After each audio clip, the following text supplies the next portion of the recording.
Valentine's Day, 1988, was a special and happy day for Harold and Asha Degree. They chose this day to get married. Every year they celebrated their anniversary and enjoyed their wonderful children. Unfortunately, on their 12th anniversary, fate started a new countdown. It was Valentine's Day when their darling daughter Asha disappeared without a trace. It seemed the police and the FBI would find the girl very quickly, but the days turned into weeks, then months, then years, and decades. A large, loving family prays for Asha and waits for her to open the door to their home. Asha was born on August 5, 1990, a year after her brother O'Brien. The Degree family lived on Oakcrest Drive in a residential subdivision amidst a generally rural area north of Shelby, North Carolina. Both parents worked full-time jobs nearby, Harold as a warehouse loader and Aquila as a piano assembler at Kauai America Manufacturing. Many relatives lived in the same area. The children visited grandparents, uncles, and aunts and were friends with their cousins. Brother and sister were very close, lived in the same room, went to the same school, had similar hobbies, and seemed to know absolutely everything about each other. The children came home from school on their own, and their parents expected that by the time they returned, their homework would have been done or the children would be in the process of doing it. The parents tried to shield their children from outside influences and centered their lives around extended family, church, and school. The family did not use computers. The parents believed they were unnecessary and were afraid of the bad influence of the internet on the children. So I think there was some really massive event happening in the world at the time. In some ways, they were right, especially since the news often reported such cases. Aquila later said that the children were not upset by such a ban. Asha's character matched it well. She was cautious, shy, and mostly content to stay within the boundaries set by her parents. Like any little girl, she was afraid of many things. Asha was afraid of dogs, strangers, the dark, and thunderstorms. She was the type of child who would never leave the house on her own. It is all the more difficult to understand and explain the event that happened that night to 9-year-old Asha. At the time, Asha was in 4th grade at nearby Falston Elementary School. In the second week of February 2000, a 3-day weekend began. On Friday, February 11th, Cleveland County schools were closed, but the Degrees still had to work. The children spent the day at their aunt's house in the same neighborhood, from where they walked to basketball practice at their school. The next day, Asha's basketball team, on which she was the star guard, lost their first game of the season. Asha fouled out of the game. Her parents recalled that she was somewhat upset about this and cried with her teammates after the game, but it wasn't long before she was smiling and watching the boys' team play, cheering on her brother. On Sunday, February 13th, Asha and O'Brien, along with the extended Degree family, attended church in Waco. Then, there was lunch at an aunt's house. Relatives said Asha looked happy and cheerful. That same evening, around 8 p.m., both children went to bed in their shared room. Naomi, Aria, and Michelle. An hour later, due to an automobile accident nearby, the power went out in the neighborhood. The power came back on shortly after midnight, at which time Harold looked in on his children and saw Asha and O'Brien asleep in their beds. Harold went to bed at 2:30 a.m. A short time earlier, he looked in on his children again and saw them both. O'Brien, who was 10 years old at the time, recalls hearing Asha's bed creak shortly after their father left the room. He did not pay much attention to it, assuming that she was simply changing position in her sleep. Apparently, shortly thereafter, Asha made sure her brother was asleep again and got out of bed. Asha took her backpack, in which she had previously put several sets of clothes and personal items, and left the house. At 3:45 a.m., a truck driver saw the girl on Highway 18. The girl was then seen by a motorist at 4:15 a.m. as she was walking south on Highway 18, wearing a white long-sleeved shirt and white pants, a little north of the intersection with Highway 180. Both drivers reported it to police after seeing a report of Asha Degree's disappearance on television. Allegedly. So that was going back and forth. I think that the motorist said he turned the car around because he thought it was strange that such a small child was alone at a time like this. After driving around 3 times, he saw Asha run into the woods beside the road and disappear. It was a rainy night, and a witness said a storm was raging when he saw her. Aquila woke up at 5:45 in the morning to get the children ready for school. This involved preparing their bath since they had not been able to have one the night before due to a power outage. When she opened the door to the children's room to wake them before the alarm clock rang at 6:30 a.m. to call them to the bathroom, O'Brien was in his bed, but Asha wasn't there. What? Aquila couldn't find her in the house or in the family cars. She told Harold that she couldn't find their daughter. He suggested that Asha might have gone to his mother's house, who lived across the street. When Aquila called there, she was answered by her sister-in-law, who said Asha was not there. Asha was not there. Aquila panicked and called her mother, who advised her to call the police immediately. Harold called 911 at 6:30 a.m., and the first police officers arrived on the scene promptly. Nothing in or around the house explained where Asha had disappeared to.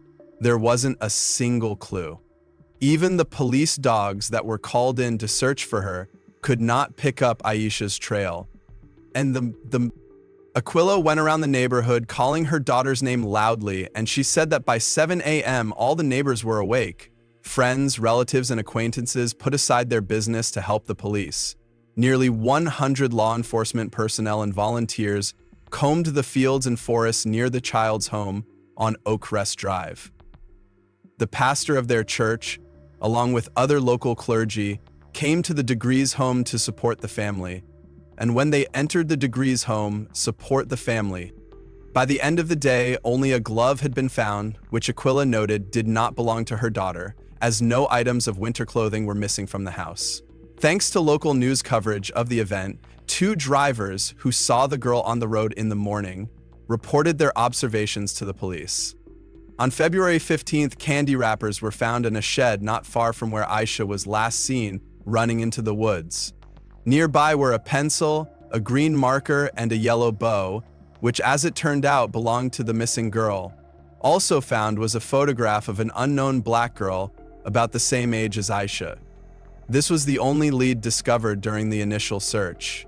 Asha's bleed came from her neck, and the bleeding also led her to being the last person to climb onto their wagon. On February 16th, Aquila realized that Asha's favorite things, including her red-striped jeans, were missing from her room. A week later, the operation was scrapped. A total of 9,000 man-hours were spent searching a 3-mile radius from where Asha was last seen. Flyers were posted all over the area, and police received 300 reports, ranging from possible eyewitness accounts to clues about abandoned houses and wells. Along with eyewitness accounts to clues about abandoned houses and wells.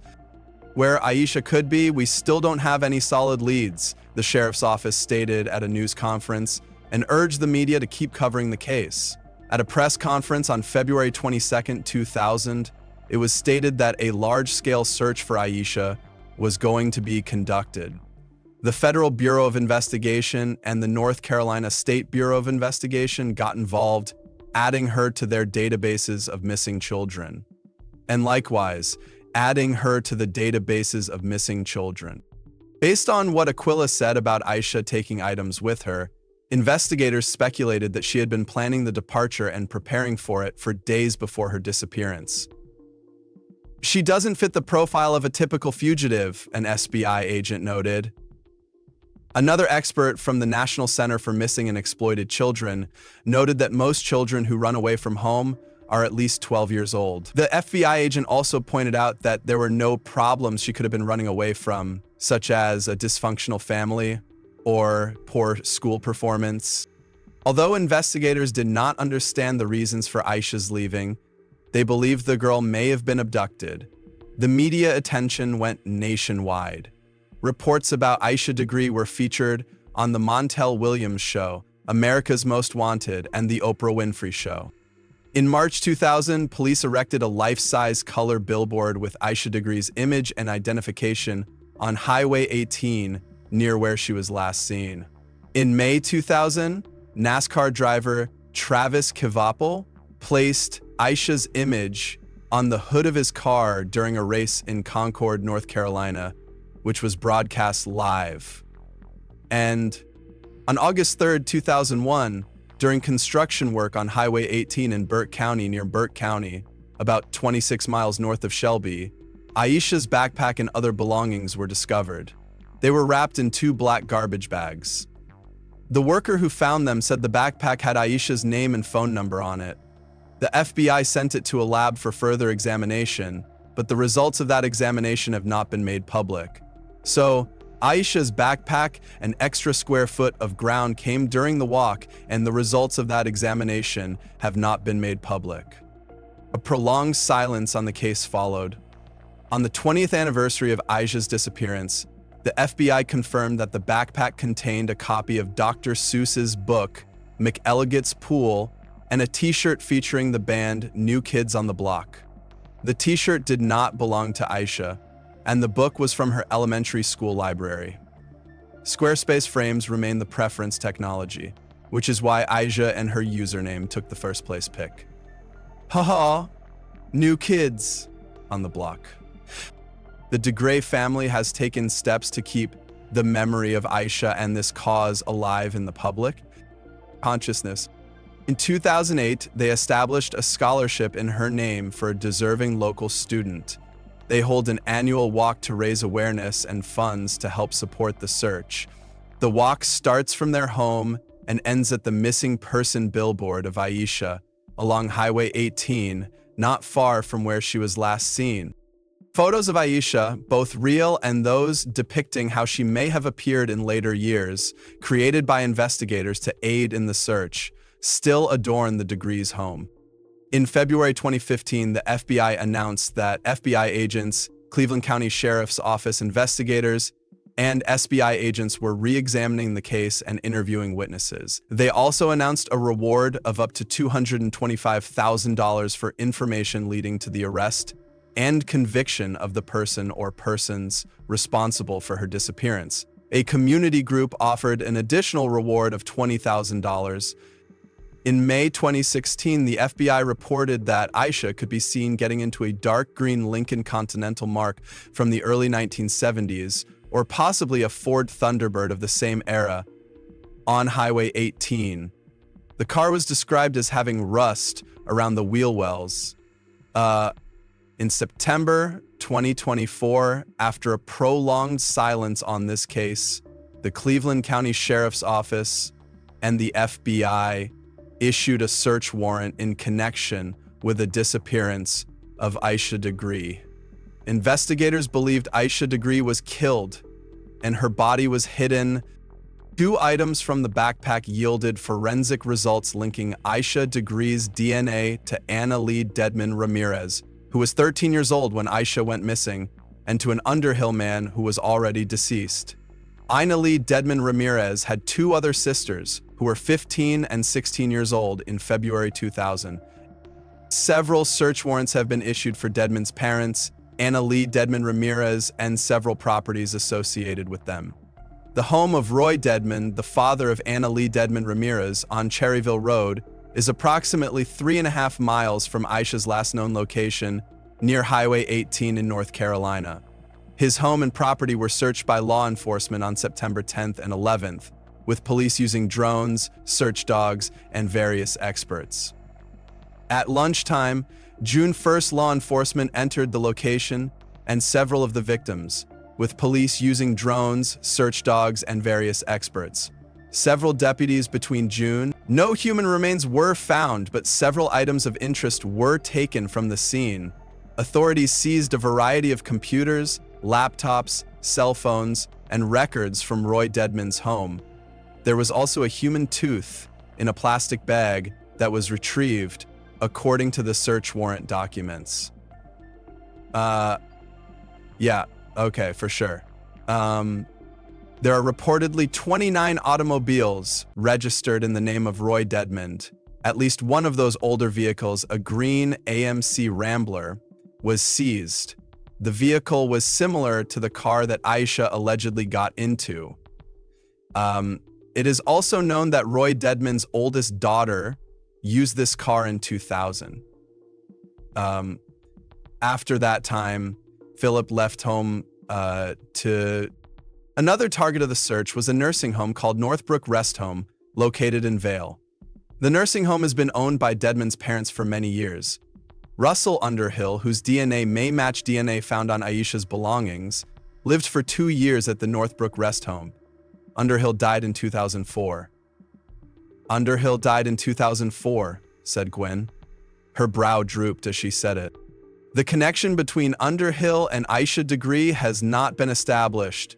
Roy Dedmond and his family deny involvement in Aisha's disappearance. Authorities have not issued arrest warrants or commented further on the investigation. Authorities have not reported. There's more to that, sorry. The investigation of this high-profile case has been ongoing for nearly 25 years. Some investigators are as old as Aisha could be right now. Some have children as old as Aisha was when she disappeared from home. Others have children who have grown up and become parents over these years. Life goes on. Just not for little Aisha, frozen in time in the photo. Aisha unleashed her frenzy on the Batavias. She slashed both of their arms off while grabbing her entire left. Aisha's family continues to pray for her, believing that she is alive and will one day return home to her parents. May the prayers of these people be heard, and may their hope come true. I just wanted to say a big thank you to everyone who watched this video all the way through. I'd love to hear your thoughts on this case in the comments. Please don't forget to subscribe to my channel. I'd also like to send a special thank you to everyone who has donated to support my channel. Your support means the world to me and gives me the motivation to keep making new and interesting investigations for you, my wonderful viewers. Thank you all so much.